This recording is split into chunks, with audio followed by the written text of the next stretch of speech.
도쿄뮤직입니다. 어제 장전에 S&P 500과 나스닥 등 모두 장전에는 큰 하락을 보여주었지만 내마녀의 날을 필두로 해서 PC 데이터 결과와 함께 장중에 많이 회복하는 모습을 보여주었습니다. 물론 테슬라 또한 처음에는 마이너스 5%까지 하락했지만 장중에는 플러스 2% 상승하는 등 좋은 모습을 보여주기도 했는데요. 이 과정 속에서 사실 많은 분들께서 이제 조정은 끝났고 다시 상승이 시작이다라고 하였지만 결국 테슬라의 경우는 마이너스 3.5%의 하락으로 끝나면서 분위기는 금세 좀 잠잠해진 상태입니다. 주가 흐름에 나의 투자 기준을 맞춘다면 주가가 올라가면 매수를 하고 주가가 떨어지면 다시 손해를 보고 매도를 하는 등 투자 기준이 없다는 것과 별 다를 바가 없습니다. 하지만 어떤 주식을 매수 혹은 추매함에 있어서 명확한 기준이 있다면 단기적으로 주가가 이렇게 큰 변동성을 보일지언정 내가 바라보고 있는 기준들이 다 부합했을 때 그때 추매를 하면 되는 것이고 조건이 성립되지 않는다면 그냥 지켜보기만 하면 되는 것입니다. 바로 그런 이유에서 저는 저희 멤버십 분들 상으로는 매일 그 기준을 공유드리고 있고 어젯밤 이렇게 옵션 만길이란 이름과 함께 옵션 세력들이 어디 쪽으로 미리 포지션을 잡아놓았는지 공유를 드렸는데요. 어제는 옵션 만길이었기 때문에 어차피 만기가 돼서 사라질 옵션 포지션을 보는 것이 아니라 바로 그 다음 주의 옵션 만기일인 12월 27일 기준으로 세력들이 어디 쪽으로 미리 베팅을 해놨는지 보는 것이 중요합니다. 어젯밤 기준으로 12월 27일 옵션 만기일 기준 이미 세력들은 여기 400달러의 풀옵션을 매수해서 포지션을 잡아놓았음이 확인되었습니다. 여기서 중요한 것은 흐름, 즉 기울기입니다. 저는 매일 제가 만든 프로그램을 통해서 옵션의 흐름을 기록하고 있기 때문에 옵션 세력들이 움직이는 모멘텀을 볼 수가 있는데 여기 첫 번째는 바로 어젯밤인 12월 20일 기준으로 잡힌 27일의 옵션 만기일의 포지션 현황이고요. 여기 두 번째는 12월 18일 날 27일 옵션 만기일 포지션 현황이며 여기 세 번째는 첫 번째와 두 번째의 차이로 잘 보시면은 여기 18일에서 20일로 시간이 지나감에 따라서 옵션 세력들의 포지션은 400달러 쪽의 풀옵션 쪽은 이렇게 늘어난 반면 470에서 510달러의 영역의 콜옵션은 계속 줄어들고 있음을 볼 수 있습니다. 다시 말해서 옵션 세력들의 베팅의 기울기가 과거 테슬라가 올랐을 때처럼 상승하는 방향이 아니라 이제는 풀옵션을 이용해서 하향 베팅을 하고 있는 쪽으로 천천히 기울어지고 있음을 직관적으로 볼 수 있는 것입니다. 테슬라는 프리장에서 마이너스 5% 하락을 했다가 장중에 플러스 2%나 오르는 등 굉장한 변동성을 보여줬지만 옵션 만기일이기 때문에 이러한 변동성은 얼마든지 있을 수 있는 가운데 다음 주 옵션 세력들의 포지션은 계속 아래로 기울고 있다는 것이 확인되고 있으니 바이앤홀드 투자자로서 주가가 오르니 추매를 해서 평단가를 무리하게 올리는 것보다는 조금 더 기다려서 저렴하게 수량과 평단가를 올리는 쪽으로 저는 선택을 한 것입니다. 옵션 세력들이 400달러의 포지션을 잡았음이 확인된 것은 바로 어제인 12월 20일입니다. 여기서 중요한 것은 꾸준한 팔로우업인데요. 왜냐하면 옵션 또한 포지션에 잡힌 수량이 조금씩 바뀌기 때문입니다.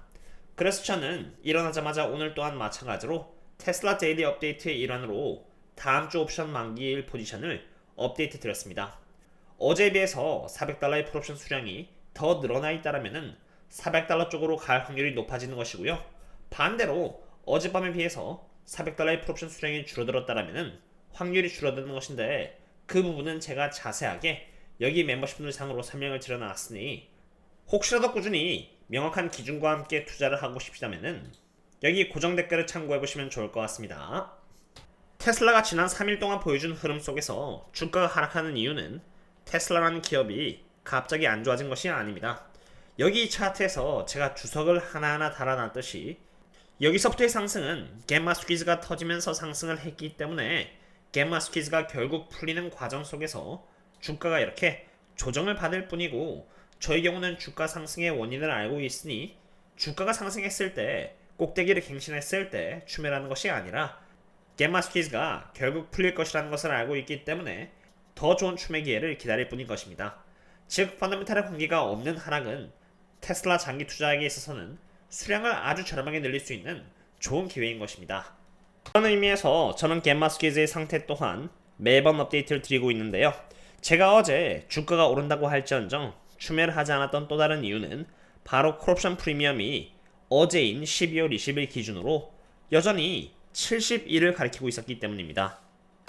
콜옵션 프리미엄이 오르면은 갬마 스퀴즈가 잡히면서 주가는 오르고요. 콜옵션 프리미엄이 떨어지면은 갬마 스퀴즈가 풀리면서 주가 또한 함께 하락하는 것인데, 어제를 기준으로 71이라는 콜옵션 프리미엄은 과거 전고점인 여기 69보다 높으며 이전 갬마 스퀴즈가 풀리기 시작했던 여기 75와도 크게 별 차이가 없는 수치입니다.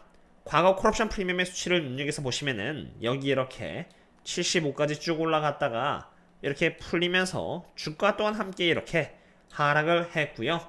콜옵션 프리미엄이 여기 이렇게 69까지 올라갔을 때도 남색깔인 주가는 이렇게 함께 올라갔다가 69에서 갬마 스퀴즈가 이렇게 풀리자 결국 주가 또한 이렇게 조정이 왔다는 것을 볼 수 있듯이, 마찬가지로 71의 위치 또한 콜옵션 프리미엄이 상승할 확률보다는 50대 후반에서 여기 이렇게 60대 초반까지 풀릴 확률이 얼마든지 있다는 것입니다.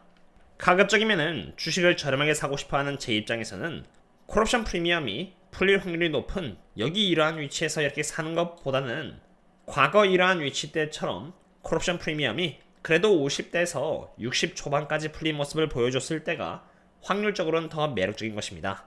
그리고 드디어 이번에 테슬라의 주가가 추가로 오늘 3.5% 가까이 빠지면서 콜옵션 프리미엄 또한 제법 빠졌는데요. 콜옵션 프리미엄의 수치가 제가 생각했을 때 적절한 위치까지 점점 내려와주고 있어서 개인적으로 앞으로 기대가 되고요. 충분히 착해졌다고 판단이 된다면 멤버십 분들께 따로 말씀드리도록 하겠습니다. 물론 어제 주가 상황이 전부 다 반영된 새로운 수치들은 전부 다 오늘 오전에 분석드린 보고서에 이렇게 분석을 다 맞춰 놓았습니다. 제 분석에 조금 더 정확성을 더하기 위해서 저는 수급 현황 또한 매번 체크를 해서 보고서의 일부로서 분석을 드리고 있는 상태입니다.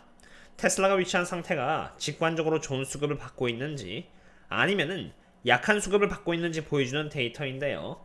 테슬라가 위치한 ETF는 XLY ETF이고 테슬라는 여전히 가장 강한 분면에 여기 이렇게 위치해 있음을 볼 수가 있습니다. 일반적으로 내가 투자하고 있는 기업의 ETF가 가장 강한 분면에 위치해 있을 때는 주가가 좋은 상승을 보여준 나머지 단기적 고점을 보여줄 수 있는 분면입니다. 왜냐하면 이 수급이라는 것은 시계 방향으로 일반적으로 이렇게 움직이기 마련이기 때문에 결국 가장 강함의 분면에서 이렇게 약함의 분면으로 내려가기 마련이고요. 지금 딱 테슬라가 갬마 스퀴즈와 함께 가장 강한 분면에 진입하면서 주가 상승을 즐기다가 최근 3일 동안 조정을 받으면서 여기 이렇게 이제 약함의 분면으로 진입을 앞두고 있는 상황이기 때문입니다. 제가 수급 현황을 참고하는 이유는 마찬가지로 가장 좋은 위치에서 대응을 하기 위함입니다.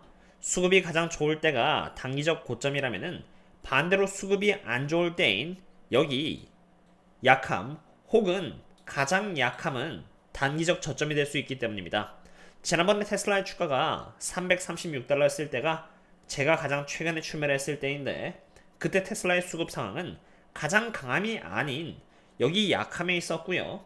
제가 바라보고 있는 시나리오는 약함에서 가장 강함으로 다시 이렇게 유턴을 하느냐 혹은 약함에서 가장 약함으로 계속 이어져 나가느냐, 두 개의 시나리오를 바라보고 있었기 때문에 1차, 2차로 분할 매수를 계획했었고 336달러에 1차 매수를 했었는데, 테슬라에서 호재가 터지면서 다시 가장 강함의 분면으로 수급이 이렇게 잡히면서 주가가 470까지 올라간 것입니다. 이번에도 크게 다를 바는 없습니다. 테슬라는 갬마 스퀴즈가 풀리면서 3일의 조정 끝에 이제 약함의 분면을 이렇게 눈앞에 두고 있고요. 저는 지난번과 동일하게 테슬라가 위치한 여기 XRY ETF가 약함의 분면에 진입했을 때 이때 한번, 그리고 수급이 가장 약함의 단계까지 갈 수 있다는 가정하에서 보수적으로 대응을 할 계획을 갖고 있습니다. 테슬라를 투자함에 있어서 대응의 기준이 되는 그러한 지표들 외에도 여기 이렇게 테슬라의 펀더멘탈 측면인 테슬라의 미래 출고량 전망부터 테슬라 마진율 프로젝션까지 이렇게 하나하나 빠짐없이 제가 분석을 드리고 있는데, 그 이유는 바이앤홀드의 전략이 결국 먹게 되면은 주가가 큰 그림적으로 우상향을 해야 하고, 우상향을 하려면은 결국 실적이 좋아야 하기 때문입니다. 테슬라 펀더멘탈 총 요약본 업데이트는 제가 12월 16일을 기준으로 완료해 놨고요. 이 자료 또한 제가 주기적으로 업데이트를 멤버십분들 상으로만 드리고 있으니 참고하시면 좋을 것 같습니다. 이번 주 테슬라가 보여준 움직임은 정말 높은 변동성이었다고 봅니다. 이러한 변동성 속에서 최대한 좋은 위치에서 수량을 잡아나가는 방법은 오로지 기준이 있을 때 가능하다고 봅니다. 저는 그저 매일 주주로서 해야 하는 숙제를 해나가면서 투자의 기준을 정립하고 실천하고 있을 뿐이고요. 하루도 쉬지 않고 지켜보면서 분석을 드리고 있으니 잘 봐주시면 좋겠습니다. 오늘은 여기까지입니다. 그럼 다음에 또 만나요. See you later.